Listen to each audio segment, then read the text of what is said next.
Hello, and welcome to another tutorial with your instructional coach, Leslie Johnson. So this is my VIP kid setup, but I'm going to try this thing where you can see me. I'm already seeing that I should maybe not wear my glasses because you get lots of reflection, but meh. Anyway, so this is for Google Classroom. When you are interacting with students, if they leave a private comment, so here I'm in the student work, here I am in the instructions. So this is what I can see any class comments and things like that. But here in student work, I can see that this has been turned in. So I'm going to click on the turned in, and Miss Hauser did leave a personal comment. So I can click there, and she says, "I really appreciate all you do for us."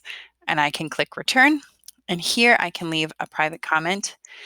I like to leave my initials because it's a visual cue that I have responded. It just makes the workflow a lot easier. And you'll see when you have, 30 plus students in your classroom.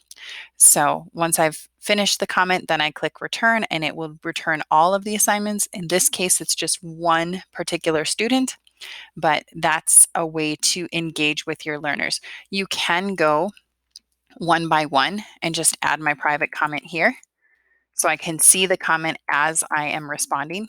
So you might prefer to do that. And once you've gone through everyone who has submitted, then you can click on the turned in and click return.